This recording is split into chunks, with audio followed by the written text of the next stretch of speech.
Did you know that Mario Kart World was supposed to be a Nintendo Switch 1 game? And it's true, as you can see by the screenshot on the screen. This is from Nintendo themselves. This is from their website. There will be a link in the description. But Mario Kart World was supposed to be a Nintendo Switch 1 game, which is a crazy, crazy revelation here. And if we read the excerpt a little bit closer, they were developing Mario Kart World for Nintendo Switch and were analyzing a common collected programming perspective whether it would be possible to accommodate 24 players. So apparently this whole thing was mainly, they basically brought it to Nintendo Switch 2 because of the 24 players thing. So as you can see, Mario Kart 8 Deluxe has 12 players, and I think Nintendo ultimately decided to bring Mario Kart 8 over simply because it did not sell very well on the Wii U. Don't get me wrong, it sold 8 million copies, but that is nowhere near what it should be selling for a Mario Kart game, for God's sake. After coming off of what Mario Kart Wii and DS both selling double digit in the millions, it was a very big letdown simply because the Wii U did not do well at all. And I think this goes to show Mario Kart 8 Deluxe's legacy rather than what Mario Kart World will be. Because, let's say Mario Kart World comes out on the Switch 1. What is going to launch alongside the Switch 2? Maybe Metroid Prime, but is that really a system seller for the general Nintendo fan base? Probably not. I'm going to be real, probably not. But there is a whole lot of stuff that we can discuss here with it. So make sure you leave a like and comment your thoughts on this in the comments below. But Nintendo recently, of course, like I showed you, they did a developer asks where they interviewed the Mario Kart World developers, and they revealed that Mario Kart World was supposed to be a Nintendo Switch 1 title, not a Switch 2 title, which is kind of crazy to think about because usually each Nintendo console gets one Mario Kart game per whatever. And the only difference between the Switch and every other console is that it received a port of the Wii U's Mario Kart, but ended up getting it's a deluxe version, as said in the title. But I think Mario Kart 8 was so good and so impactful to the point where Nintendo just thought, hey, we've had this game out for 3 years. It is nowhere, it performed nowhere near expectation on the original or on the Wii U, that we're just like, yeah, you know what, we're just gonna bring it to the Switch 2. We're just gonna bring it to the Switch 1 just because like, why not? We spent millions and millions of dollars making this engine, making all of the models, all of the courses, all of that, and just for it to sell under expectation, that is not acceptable. So Nintendo decided, you know what, we're gonna bring it over, and a few few buttons later, Nintendo has what, one of their best-selling games of all time. I believe it's like what, 70 million right now. The Mario Kart 8 Deluxe total sales. It's kind of crazy to think about. I'm just checking. I'm just gonna fact check right now as we record this. 68.20 million copies sold on the Wii U. It sold 8.46 million. I think Nintendo made their profits back. So that is a huge, huge uptick there. And I think bringing Mario Kart World over to the Nintendo Switch 2 was a great idea, simply because it is a system seller. It is absolutely, unequivocally a system seller. And like we go back in time for like what, Mario Kart Wii was the second best-selling Wii game, 37.38 million. Nintendo DS, the third best-selling with 23.60 million. Mario Kart 7 on the Nintendo 3DS was the best-selling at 19 million. So Mario Kart is definitely a system seller without a shadow of a doubt. And bringing it over to the Nintendo Switch 2 was definitely a good idea. And we're about 2 weeks away. Oh, that's crazy to say. We're a little under 2 weeks away from the Nintendo Switch 2's launch on June 5th. This is May 23rd, 2025. We are very close. Very, very, very close to it.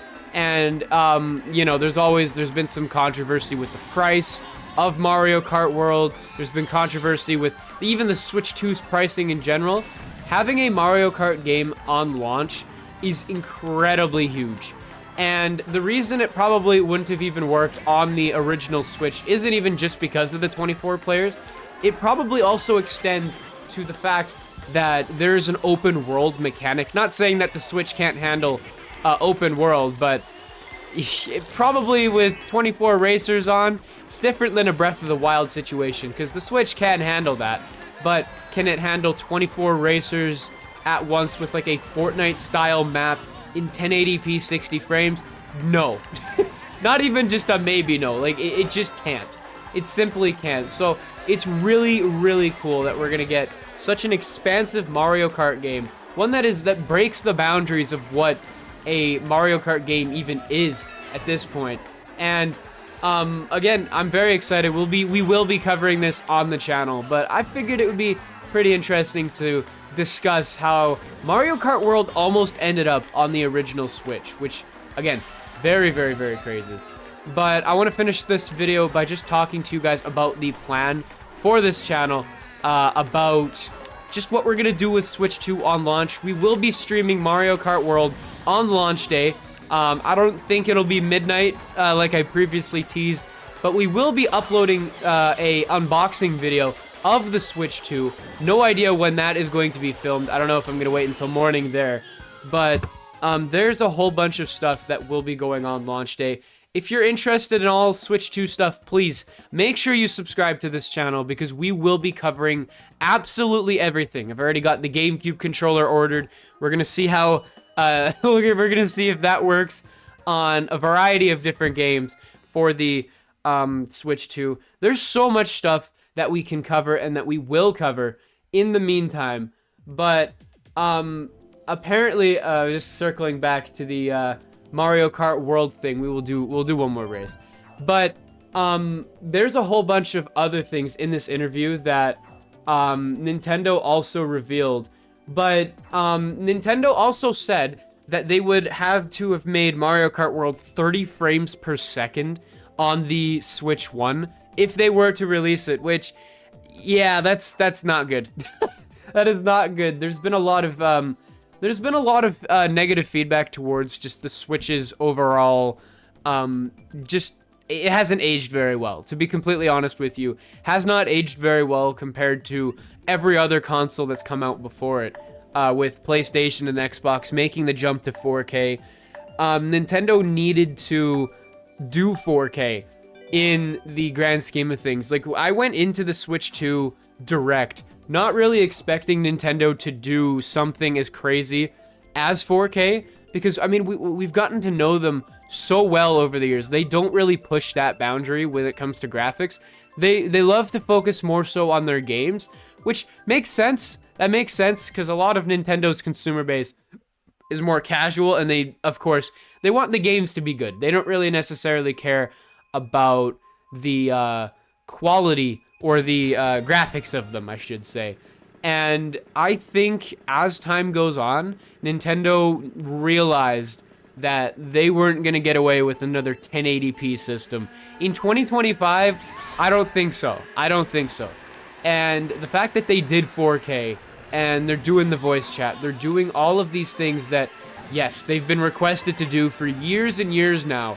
The fact that they're actually doing them, one of the most strict and stingy companies in the world when it comes to just innovating their products, it is kind of crazy that they actually listen. And a lot of people are giving them negative feedback that, oh, Nintendo has always been the company that does the bare minimum when it comes to graphics. They're criticizing them. They're criticizing them. They're like, there's not enough Nintendo charm. I was something as similar as the Nintendo Switch 2 home menu was a point of contention with a lot of different people, including me. I thought it was boring for the first little bit. And yes, it is. I still agree, it is very boring. But I don't really think I care too much, to be honest with you. It is a home menu. We're going to be using it to launch games. It really isn't the end-all with it. And I guess it is indicative that Nintendo's entering a new era where they want to kind of modernize their stuff and all of that. But right now, all I see is that we are getting everything that we wanted with a Switch Pro with the next console. It's gonna be supported. It's gonna be all over the place. I'm so glad that Nintendo's doing 4K with the Switch 2 rather than just doing a Switch Pro, because with the Switch Pro they would have stopped supporting it after a certain amount of time. And I love Mario Kart 8 Deluxe. I love Odyssey. I love Breath of the Wild. I love all of the original Switch games, but seeing them in 4K and then having that console not be supported past 2025, it wouldn't have been good. It wouldn't have been ideal. So I'm glad that we're getting a whole slew of different games with the Switch 2 editions, even the free update patches, which they could still do for games like Smash Brothers and all of these other games. There's so much opportunity for Nintendo to give free updates that I would rather them do it with the Switch 2, bringing all the graphical upgrade with the next console. It just made more sense. It simply just made more sense to do it that way, and I'm glad that they're doing it. And people that are criticizing it, I don't understand it. I don't understand the criticism of Nintendo. Hey, we're gonna do 4K for the Switch 2. It doesn't make any sense. Simple. But yeah, we will be doing a bunch of Switch 2 stuff with this channel in the coming weeks and months and even years at this point. It's gonna be fun. So if you enjoyed this video, if you want to stay up to date with Switch 2 and all of that, make sure you leave a like, comment, subscribe, and I will see you in the next one. Peace out, everybody.